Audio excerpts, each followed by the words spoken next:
Hello, Western Oregon sports fans, and welcome to this edition of Wolves Weekly. Joining me today, we have head men's basketball coach Craig Stanger. How you doing, Coach? Doing okay after a long trip. Good to be back. We have three more weeks left in your regular season, basically, not counting the GNAC postseason tournament. But I want to talk to you a little bit about your games that you had last week. You guys went on the road. Interesting, unique trip, one that you have never done before, I'm thinking. You guys went up to Western Washington and then went on across the border up to Simon Fraser. Start off talking to me about this Western Washington game. Sure. That is an interesting trip. We hadn't played in Canada for quite a few years, actually, and you know, the Western Washington trip is always a difficult one. They're always very, very good at home. In fact, this year they're still undefeated at home. They're 10-0 right now at home, and so we knew we'd have to play really well. And I thought our effort was good. The guys played hard. We got a lot of things done, particularly defensively. I thought we did a really nice job of forcing turnovers, and you know, we forced them into 21 turnovers down here and forced them into 19 up there. So defensively, we've done some nice things to really disrupt their offense. The biggest problem that we had with Western Washington, both here and up there, is rebounding.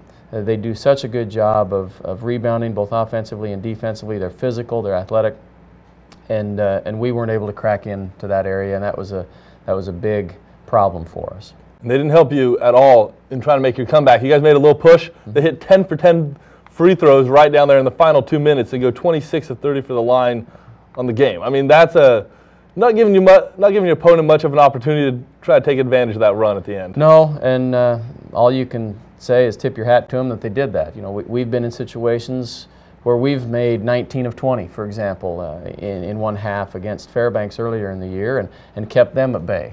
And it's just, you just feel good when you're able to do that, and it's unfortunate when you're on the other side of it. So they did a nice job of getting the ball into the hands of the right people and making free throws down the stretch.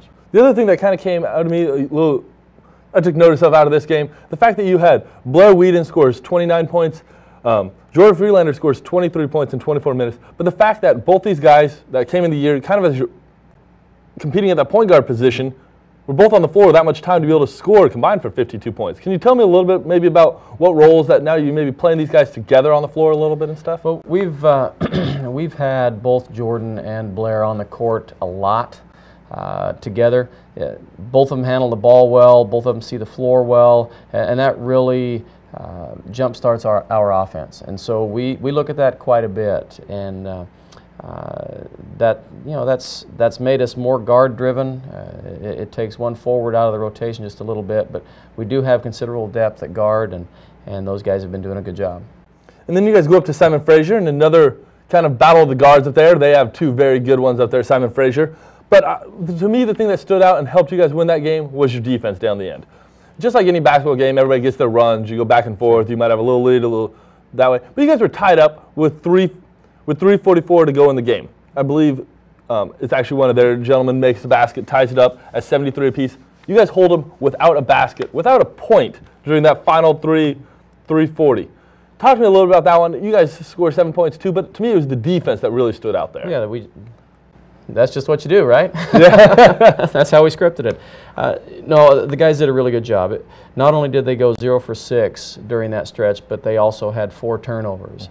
And that's a credit to our guys being in the right space in our defense, playing the passing lanes, and forcing them to do some stuff they don't normally do. And that was critical because, as you mentioned, they have two very, very good guards, and one of which still got a lot of points against us.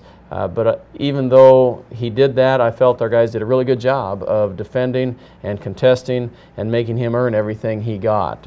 He did really well from the three-point line, but we were contesting those shots. And their other guard was unable to get to the free throw line and unable to penetrate against our defense most of the evening, and that was huge because if both of those guards are able to go off, they're difficult to stop. And fortunately, we were able to contain one and make the other work as hard as possible. I know you always kind of game plan to stop starters, but in this game, it was kind of your bench that kind of gave you a little bit of boost too. Terrence Glenn had another very good game, 21 points and 9 rebounds against Simon Fraser, but your bench outscored their bench 24-7.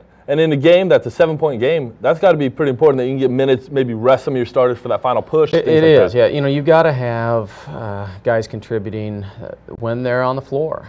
You know, whether they start or come off the bench, you know, their roles are important, and they have to be able to fulfill those roles. And we've got several guys that when they're in there, they can do some things offensively, and that's important. And that's been something that we've lacked over the years, and fortunately we're doing a better job of that. We've got more depth, and you know, some of those guys coming off the bench are very capable of starting.